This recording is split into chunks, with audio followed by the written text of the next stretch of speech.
Hey, this is JT. Welcome to the backyard and welcome to Bodyweight Strength. In this video, I'm going to give you some additional movements for training hamstrings. And this video will be added to the end of the Glutes and Hamstrings playlist. If you're new to my content, my entire channel is organized by playlist. You can simply go to my homepage on my channel, click playlists, and you'll see everything organized as well as I can possibly organize it. Like I said, this one will be in the glute and hamstring playlist, so go check that out. Now, when you're working your hamstrings with bodyweight strength, you are also going to be working the glutes to a degree. And I run into people that will reach out and they're not feeling a certain movement the way that they think they should be feeling it. Or what I get sometimes is I'm getting cramps in my hamstrings and I'm not feeling this in my glutes, or some comments similar to that. So what I'm going to do is I demonstrate these movements. I'm going to give you a couple of cues or a couple things to think about to make sure the right muscles are engaged and that you're getting the most out of these movements. So without further hesitation, I'm going to get to demonstrating. The first exercise I'm going to demonstrate is going to be glute bridge. The first exercise I'm going to demonstrate is going to be the glute thrust or the glute bridge with shoulders elevated on a chair, an ottoman, something that's maybe 1.5 feet tall is what you're looking for. And so what you want is that when you fully elevate, your leg is going to be at 90 degrees. So that's about the height you're looking for. This is more glute than hamstring, although it is both. But the reason I really wanted to demonstrate this particular progression in the glute thrust is because I get people that reach out and they are having cramps in their hamstrings when they perform their glute thrust. And what that generally indicates is that you have weak gluteal muscles, and so you need to work your glutes, and over time as you strengthen the glutes, those cramps will tend to dissipate. You won't have that issue anymore. Now, cramps can also come from other things, electrolyte imbalances or various other issues that people may have, so this is not to be comprehensive in saying that if you have hamstring cramps, this is automatically what it is. But if you're not having cramps elsewhere, and the only time you're experiencing cramps throughout your training sessions is when you're performing these, then chances are you need to strengthen your glutes, and that's why you're having the issue. So what you're going to want to do here is you're going to want to sit down and place your shoulders on the ottoman or whatever it is that you're using. And as you can see, when I come up, I'm flat like a table. And what you want to focus on is when you get to the top, you want your hips, you're going to press your hips up, putting yourself into a bridge, a glute bridge, okay? So you're going to thrust up into a bridge. So you're going up just past being parallel to the ground. And when you do that, you're getting a very strong contraction in the glutes. And what you want to do at the bottom of this to make sure your glutes are firing, you're engaging the glutes properly. I apologize for the road construction out front. What you want to do to make sure that you're engaging the glutes properly is you want to get some tension, press down with the heels. You can see as my glutes start to come up, take your hand and actually feel your glutes. You should be, as you come up, squeezing those glutes. I don't know if you can see this, but as I'm squeezing the glutes versus not, you want to squeeze those glutes, drive the heels down, squeeze the glutes at the top, and then you're going to come back down, and that's going to be a complete rep. These are not very difficult for most people. Chances are you're going to not have a problem doing these with both feet down. So what you will do is you will elevate one leg as such, and then when you come down, don't rest your glutes on the ground. There's about 1 inch of space between my glute and the ground. I've got my heel, as you can see, hopefully you can see, I'm lifting my toes up. Shows you that I'm supporting my weight with my heel. What you're going to do here is drive down hard with the heel, up into that little bridge, making sure that glutes squeeze nice and tight. Then you're going to come back down. Now here's the other side. As you can see, my heel is where my weight's being supported. I'm going to drive the heel down, pressing up into that bridge, nice tight glutes. Slowly come back down, not touching the ground. That's ideally what you want. And this is an important movement because in bodyweight strength training, we lack a true hip hinge similar to a deadlift or a kettlebell swing, a weighted hip hinge anyways. And this is going to be your pseudo hip hinge. This particular movement, first you would start with the earlier progression that's earlier in this playlist. You would start with the glute thrust with your shoulders on the ground.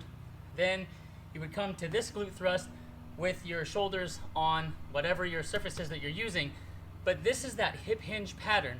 This is the closest that we can get in bodyweight strength training to a deadlift.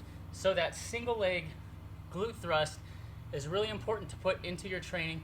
It's going to be great for correcting if you have weakened gluteal muscles. And then now I will move on to showing you some more specifically hamstring focused movements. Just remember, when you perform these glute thrusts, if you feel like it's predominantly hamstrings and they're cramping and tightening up, that generally means you need to strengthen those glutes. On to the next exercise. All right, this next movement is going to be a way that you can mimic a hamstring curl when you're training solo. And what you're going to need is an exercise ball of some type. This one's a little underinflated. It'd be better if it was a little fuller. But you're going to need an exercise ball. And then what you're going to do is place the ball here between your feet. You're going to lie flat on the ground, shoulders down, back of the head down. You're going to place your feet on the ball like such. And then what you're going to do is bridge. So you're going to press down similar to, so basically it's a feet elevated glute thrust. But from the top, what you're going to do with the ball, which you wouldn't be able to perform with a stationary object, you're going to go through the eccentric. You're going to let the ball roll out while you maintain a straight body, so like a reverse plank basically. And then you're going to concentric. You're going to move the ball back up toward the glutes. And then you're going to just come back down. It's going to make a full rep. So you can see where the hamstrings, the rest of the body is holding an isometric position, the core, the glutes, but the muscles that are the predominant drivers of motion here are going to be the hamstrings. And so this is how you're going to be able to do a hamstring curl with no assistance from anyone else. I'm going to give you one more option for mimicking a hamstring curl. And for this particular option, you need no ball, you need no assistance, you don't need help. So this is something you can perform by yourself pretty much anywhere. And what you're going to need is some socks so that you can slide your feet easily across either carpet or on, I'm on a tile floor, or you could put your feet on like a little furniture pads or something like that that will allow your feet to slide. So that's the only thing you are going to need, but again, it works just fine with socks.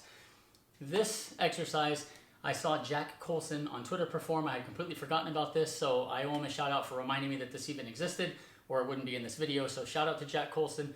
Go give him a follow. He's a good follow. But what I'm going to do is I'm going to take a reverse plank position. So I'm going to be here. I'm going to drive down with the heels. I'm going to be resting on the scapula on your shoulder blades here. You're going to basically take your heels and you're going to curl up just like we did with the ball outside. And then when you're here, you should have nice engaged glutes. You feel those hamstrings nice and tight. And then what you're going to do is slowly extend and then back up and out, back up and out. These are very thin socks. They're not ideal for this. Had I worn some thicker socks that slide a little easier, it'd be better. So you're gonna have to kind of play with your socks or with different pads, furniture pads like I mentioned, whatever. Try to get it where your feet slide nice and easily. And that is a progression for hamstring curls that you can perform with no equipment, so you can get those hamstrings trained no matter where you're at. So this next demonstration is going to be Nordic curls. And Nordic curls are generally going to require assistance. Either you're going to have to take your feet and stick them underneath of a very heavy sofa that's not going to come up when you move through the exercise, or if you happen to have weights at home, what you can do is take a barbell and load some 45s on the end and whatever else you need until it's enough weight to firmly hold your basically feet down. And what you would do is slide your feet back underneath the barbell. So if you happen to have weights at home, these will be easy for you. If you don't have weights, you can try sticking your feet under a sofa with shoes on. Generally makes it easier so you don't scratch up your feet. And that's another option. I'm going to have somebody hold my ankles. So if you're on quarantine or locked down by yourself, this won't be an option for you. If you've got a family, you can probably do it this way. And before I demonstrate it, the things to keep in mind are you're going to be facing basically the ground or facing forward. You're going to lean forward like this and catch yourself with your hands so that you come down slowly to the ground. Then you're going to basically push yourself back up just far enough to where you're able to engage the hamstrings And the hamstrings are going to finish the movement. You're going to basically shorten the hamstrings and you're going to bring yourself back up. And when you do that, what you're trying to do, you're trying not to hinge at the hips. You don't want to bend forward.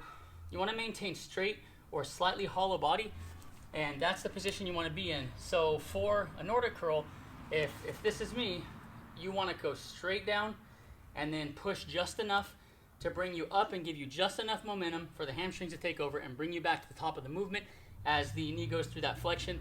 So I'm going to have somebody hold my ankles so I can demonstrate for you. So somebody's going to hold your ankles, and then they can either just use their fingers, their hands, or they can put knees on the feet as you see here. And so what you're going to do is you're going to basically squeeze the glutes, compress the core, tighten that body, and you're going to go down forward as slow as you can, as far as you can.